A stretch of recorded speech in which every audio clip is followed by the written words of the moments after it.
Yo yo yo, c'est Pensée critique épicée. Et aujourd'hui, on va parler de Mbappé en général, en gros, son match contre Osasuna d'aujourd'hui, celui contre l'Atlético et celui contre Manchester City. Déjà, on va revenir sur contre l'Atlético. Il fait un pas si mauvais match, hein. Je crois que c'est lui qui marque le but. Si je me souviens pas là pour le... Parce qu'au final, il y a eu 1-1, je crois. C'est déjà but de Julian Alvarez. Et après, je crois que c'est lui qui marque le but à la fin, je crois. Ah oui, oui, oui. Contre la balle contre un défenseur et après il reprend de voler un peu. Franchement, moi, au début, il avait du mal. Je me souviens que sur ce match-là, en début de match, il avait un peu de mal. C'était un match un peu compliqué pour lui parce que c'était son premier match contre l'Atlético. Et l'Atlético, on sait très bien, c'est une équipe full défense, ils mettent le bus, etc. Ça veut dire que, en gros, il touchait la balle et ça lui mettait déjà le pied, en fait. Il lui mettait déjà le pied pour que il puisse pas courir, etc. Parce qu'ils savent très bien que son point fort, c'est la vitesse et en gros, il n'a pas pu utiliser ces capacités-là durant ce match. Donc, franchement, c'était ça va. Moi, je l'attendais sur ce match-là parce que ça allait, on pourrait juger à peu près son niveau, etc. Et si il était en forme ou pas. Et franchement, on peut voir que aujourd'hui, bon, j'ai vu un TikToker là, il s'appelle Lamagnan. Il avait expliqué quoi sur Mbappé parce qu'il était très très très optimiste, hein. Il disait que oui, là pour le moment Mbappé, là en gros au Real de Madrid, c'est un genre d'hôpital pour lui. Et franchement, là, le fait d'avoir dit ça, je sais pas si Mbappé écoutait la vidéo ou pas, mais j'ai l'impression que c'est réel, hein. Parce que tu sens que depuis quoi? Depuis début janvier, mais là, le gars, il est en feu, en fait. Il utilise vraiment tous ses points forts, vraiment ses qualités premières, la vitesse et voilà, et la finition. Parce que à un moment, c'était compliqué, hein. C'était dur. Déjà, de le trouver, c'était compliqué. En fait, il n'arrivait pas à s'adapter à l'équipe. Donc, c'était compliqué. Ça veut dire qu'au début, c'était vraiment des bus forcés, en fait. C'est des bus qui se forçaient.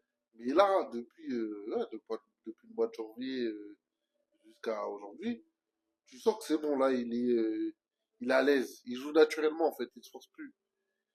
Il est, quand il joue, c'est fluide, en fait. C'est naturel. Et même dans l'équipe, quand l'équipe joue, ils vont plus chercher lui que Vinicius. C'est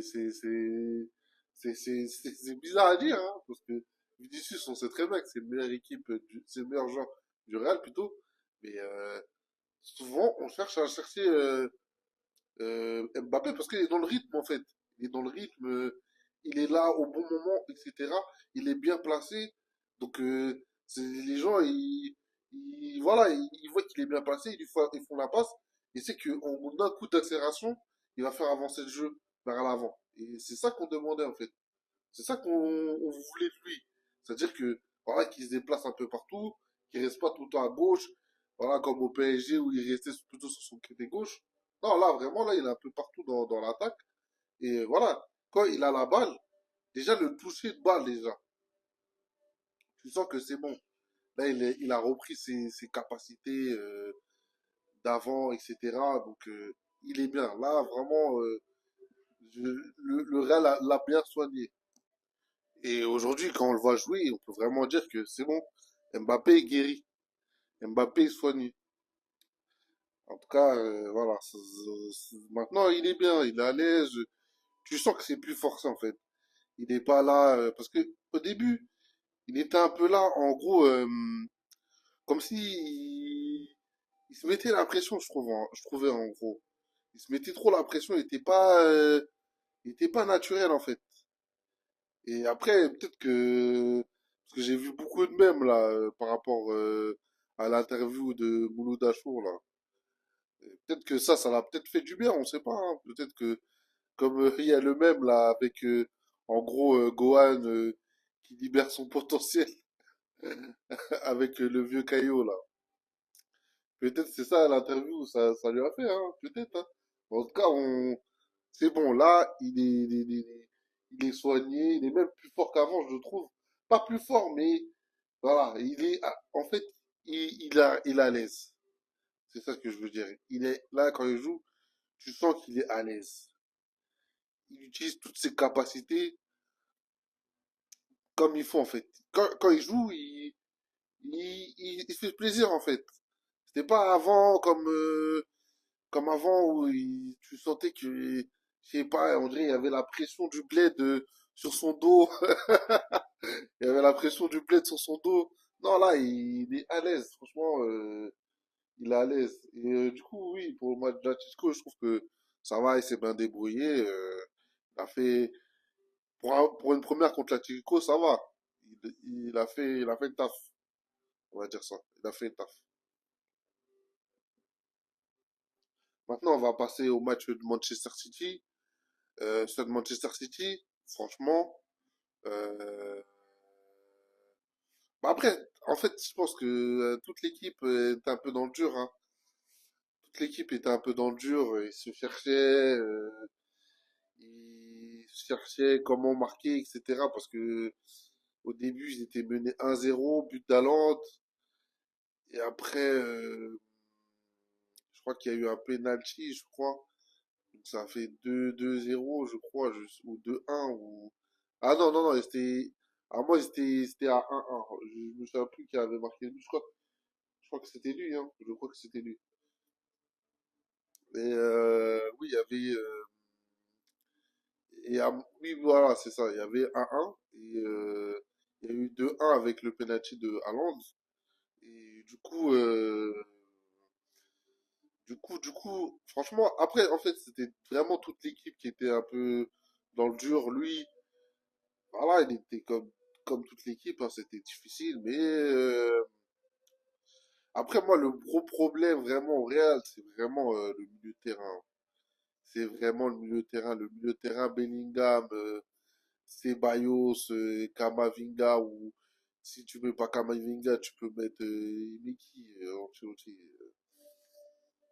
C'est quoi? Ceballos, Bellingham, ah oui, Valverde parce que là en ce moment Valverde il joue latéral droit, vu que Vasquez s'est blessé, mais ou soit des fois pour dépanner, etc. Il joue latéral droit. Et franchement, Valverde, ça va, il se débrouille bien. Mais moi, j'ai toujours un problème. En fait, le vrai problème, moi, je l'avais dit depuis le début de saison, hein, c'était vraiment le milieu de terrain. En fait, tu sens que, je sais pas, il est vide un peu. C'est-à-dire que dans la défense, déjà, c'est même pas une défense, c'est plein de joueurs, c'est des joueurs qui jouent même pas vraiment en défense en fait. T'as ramené un jeune Asensio, heureusement qu'il est bon, heureusement qu'il est bon Asensio, heureusement qu'il est bon, sinon. Mais c'est dommage que moi j'aurais bien aimé un duo Asensio Nacho, ça aurait été incroyable je pense, hein. Ça aurait été un duo incroyable. Deux Espagnols, ah, franchement on aurait kiffé, hein. Défense solide, tout ça. En plus avec voilà avec Nacho qui a la maturité, qui aurait appris à Asensio quelques techniques, etc. Ça aurait fait du bien parce que là aujourd'hui, on se retrouve avec Tchouaméni en défense. Bon, Tchouaméni, mon ami. Toi là, vraiment, faut que t'arrêtes tes émissions, hein. Parce que là, si t'arrives pas à bien te placer là au Real là, parce que là, déjà ton poste de milieu là, il a déjà sauté déjà. Il a déjà sauté. Tu veux plus jouer en 6. Tu veux plus jouer en 6. Peut-être dans une compo à 4 milieux, oui, oui, oui, tu pourrais jouer en 6. Mais sinon, à part ça, dans un 4-3-3, ah, c'est mort, hein, c'est mort. Parce qu'il apporte rien dans le jeu, il court pas, il apporte rien en fait quand il est au milieu de terrain. Donc en vrai, ça sert à rien que en défense, ça va, je trouve qu'il s'améliore de mieux en mieux en gros. Donc pourquoi pas une carrière de défenseur, hein. De toute façon, franchement là, aujourd'hui, s'il veut rester au Real, il n'a pas le choix, hein. Pour moi, sois intelligent et convertis-toi en tant que défenseur central et comme ça tu pourras faire ton émission, faire l'ancien, etc. Et voilà, tu vois, parce que sinon, si t'arrives pas à jouer en tant que défenseur, là, tu vas vite partir, hein, mon ami, hein. Parce que ton cas là est compliqué. Il est compliqué parce que je suis même pas sûr que il te renouvelle ton contrat. Ça veut dire, vraiment, vraiment que tu fasses tes preuves. Tu vois, Méni, là, toi, là, faut vraiment que tu fasses tes preuves, hein. Parce que toi, ton contrat, là, il risque de vite sauter, hein. Parce que toi, en 6 tu sers à rien. Donc, c'est possible que tu sois vendu, hein. Donc, c'est à toi de cartonner, là. Vraiment, 3 minutes, c'est à toi de cartonner. Mais, voilà. Après, dans l'ensemble, le match contre City, bon, on voyait quand même que City était beaucoup moins fort que le Real de Madrid. À deuxième mi-temps, tu le sentais. En fait, c'est juste que le Real avait du mal à la finition, mais sinon, tu sentais que Real était beaucoup plus fort que Manchester City. Tu le sentais. Et même, en fait, le problème de Manchester City, c'est que quand il commence à se faire remonter au score, c'est bon, ils perdent espoir dans le match, en fait. C'est-à-dire qu'ils se disent, ah bon, on va perdre. Ils ont un peu la tête baissée, hein. Dans ce genre de situation, là. Ils n'arrivent plus à être comme avant, des tueurs, on remonte le score, etc. Mais bon, ça, c'est un autre sujet. Mais bon, après, je pense que, voilà, hein, ça va être une saison compliquée pour eux. Mais bon, en tout cas, bon courage à eux. Et bref. Et ensuite, euh, il y a eu le match d'aujourd'hui. Bon, le match d'aujourd'hui, là, ah là là là là là là, c'était dur, hein, c'était dur. C'était dur. C'est même pas les joueurs en vrai. C'est même pas les joueurs du Real de Madrid qui ont fait un mauvais match. Parce que dans l'ensemble, vraiment, ils ont fait un bon match. Tout le monde était bon, hein. Tout le monde était bon. Il n'y a pas eu de... Après, j'ai entendu des gens dire Brahim Diaz était pas exceptionnel, mais bon, après, Brahim Diaz, on dirait, c'est un espèce de super sub, hein. Tu le ramènes en, en fin de match, et c'est là qu'il va te faire des trucs incroyables, en fait. Lui, j'ai l'impression que c'est un espèce de super sub, parce que si tu le mets titulaire directement, en tout cas, dans ses titularisations, il a pas fait de super bons matchs, hein, quand il était titulaire dès le début. Mais que, par exemple, quand tu le mets remplaçant et tu le ramènes en fin de match, on l'a vu contre City, il rentre, il marque direct. Il rentre, il marque direct. Donc on dirait que ouais, Brahim Diaz, c'est un espèce de super sub. Et après, j'allais rajouter aussi que c'est bien parce que là, maintenant, Mbappé, il a trouvé le coéquipier qui va lui faire des passes. Brahim Diaz. Après, le truc, c'est qu'il faut que ça fonctionne. C'est ça le truc. Il faut que ça fonctionne. Après, bon, il y a aussi, je trouve que ça, quand il y a Mbappé et Rodrigo, ça fonctionne bien, hein, je trouve, hein. Franchement, les matchs que j'ai vus là, quand il y avait Mbappé et Rodrigo, franchement, ça jouait bien. Donc, Rodrigo, en plus, Rodrigo, il fait une saison, il fait une bonne saison, je trouve, hein. Après, peut-être dans les stades, ça se voit pas, mais quand vous le voyez, balle au pied, tout ça, mais c'est incroyable ce qu'il fait.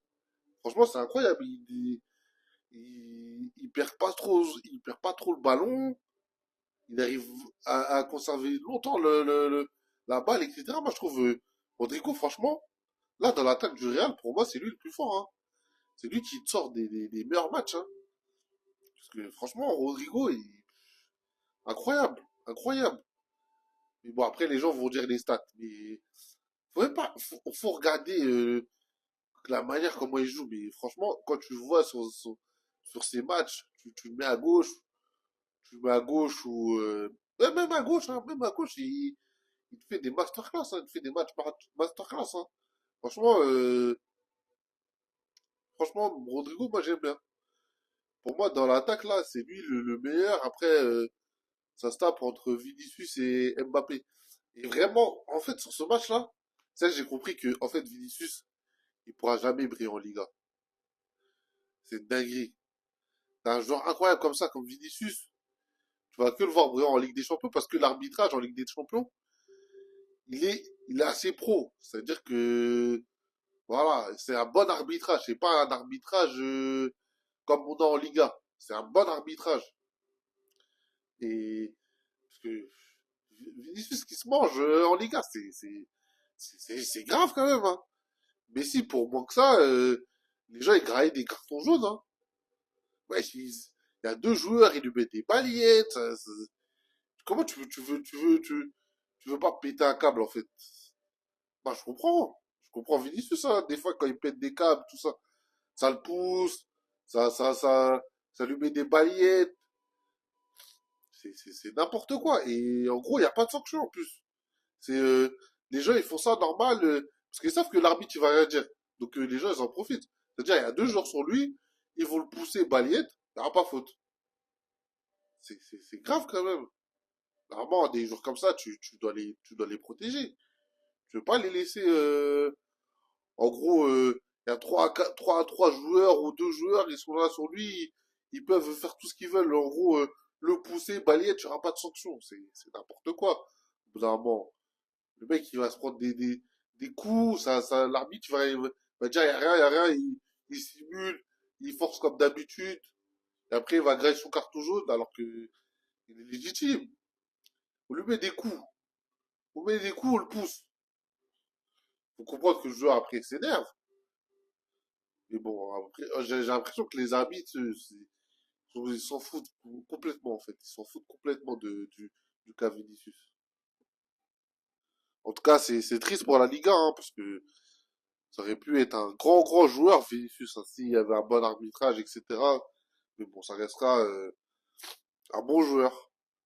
Et, je trouve ça incroyable quand même. Je trouve ça très, très incroyable.